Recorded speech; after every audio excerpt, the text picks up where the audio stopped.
Bonjour, je vais vous parler aujourd'hui de l'alimentation, mais également de la digestion et d'absorption des aliments. L'alimentation, c'est notre vie, c'est indispensable, mais encore faut-il savoir manger correctement. Je ne vais pas vous parler des régimes, ni des pesticides, je veux simplement vous parler de la fonction digestive. Manger, c'est aussi se faire plaisir, c'est une fonction hédonique, et je dirais, il faut avoir la quintessence. Manger, c'est voir ce que l'on a dans son assiette, c'est sentir ce qu'il y a dans son assiette, c'est avoir cette fonction proprioceptive, ce que l'on mange dans les dents. C'est également le goût, par les parfums, par les arômes. Il est bien évident, si vous mangez des fraises bleues, ça n'aura pas du tout la même valeur que si vous mangez des fraises rouges.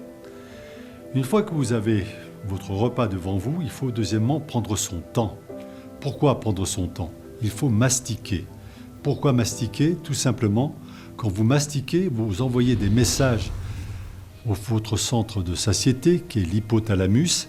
Et si vous prenez votre temps pour manger, vous aurez rapidement une impression de satiété, à l'inverse de toutes ces personnes qui mangent goulûment et qui, au sortir d'une soirée de cinéma, après avoir mangé 2 kilos de popcorn, iront directement au restaurant parce qu'ils auront eu l'impression de ne pas avoir mangé. Deuxièmement, quand vous mastiquez, vous avez de l'amylase salivaire, donc vous allez dégrader le pain que vous avez dans la bouche, l'amidon, en glucose. Vous allez également diminuer la quantité de protéines dans la bouche, vous allez mastiquer, donc réduire cette quantité de protéines en fibres de plus en plus petites. Lorsque votre bol alimentaire arrive dans l'estomac, les protéines vont également subir une première digestion avec la trypsine, qui va également scinder ces fibres. Au sortir de l'estomac, vous arrivez dans la zone du foie, du pancréas, où là arrivent les enzymes, l'amylase pancréatique qui est la plus connue. Et avant d'arriver dans l'intestin, toutes ces enzymes vont digérer. Vont digérer quoi?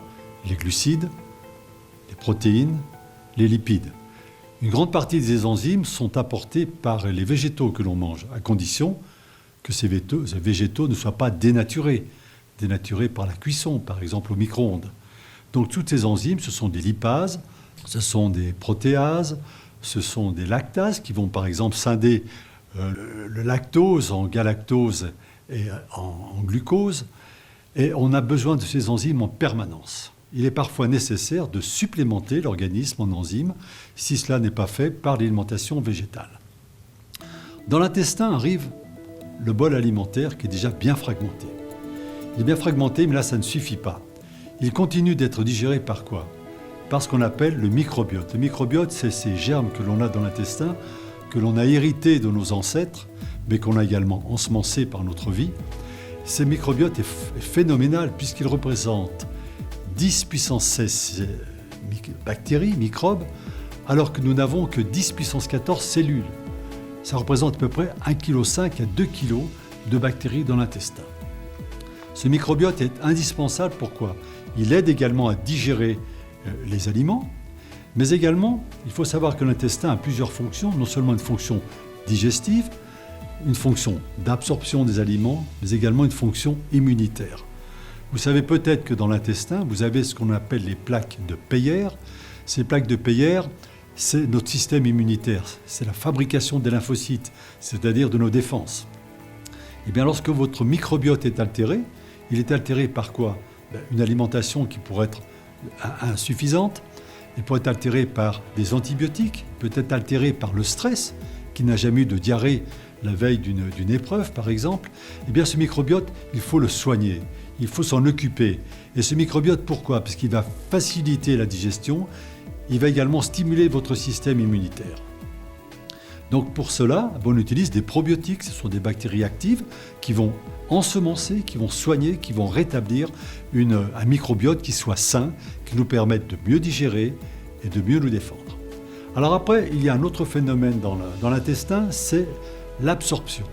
Alors ceci est décrié par un certain nombre de médecins gastro-entérologues qui vous disent qu'il n'y a pas de preuve évidente de ce qu'on appelle l'intestin perméable ou le leaky gut syndrome, en disant qu'il n'y a pas de preuve précise qu'entre deux cellules, en principe les cellules intestinales sont liées les unes entre les autres comme du ciment, mais lorsque l'intestin, sous l'influence d'une mauvaise alimentation, des toxiques, des pesticides, du stress, ces cellules se disjoignent, eh bien les aliments qui devraient théoriquement passer par l'intérieur des cellules pour arriver dans le sang passeraient entre les cellules et entraîneraient donc des réactions immunitaires inappropriées qui seraient responsables, je dis bien en conditionnel, de maladies de peau, de maladies articulaires, de maladies neurologiques. Tout cela n'est pas encore prouvé que ce leaky gut syndrome soit effectivement une affection évidente.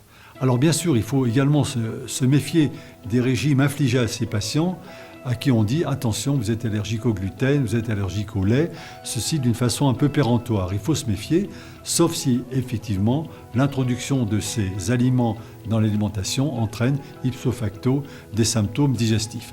Donc en gros, je dirais qu'il faut dans l'avenir s'occuper de notre microbiote, pour cela fournir des probiotiques, nourrir nos probiotiques, ils ont besoin de bons aliments qu'on appelle les prébiotiques.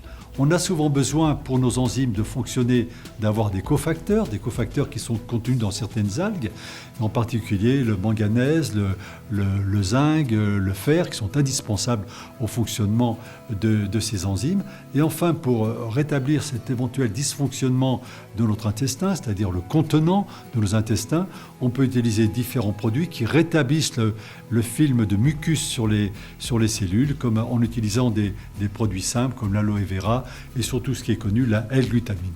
Voilà en gros ce que je voulais vous dire sur la fonction digestive, en allant un peu rapidement, et qu'il était nécessaire pour avoir un bon fonctionnement digestif, d'avoir une bonne nourriture, si possible sans pesticides, sans métaux lourds, une bonne mastication, prendre son temps, avoir cette fonction hédonique, et puis ensuite laisser faire un peu nos intestins et les aider un petit peu de temps en temps en ajoutant des enzymes digestives, en ajoutant des probiotiques pour avoir une bonne digestion, une meilleure immunité. Voilà.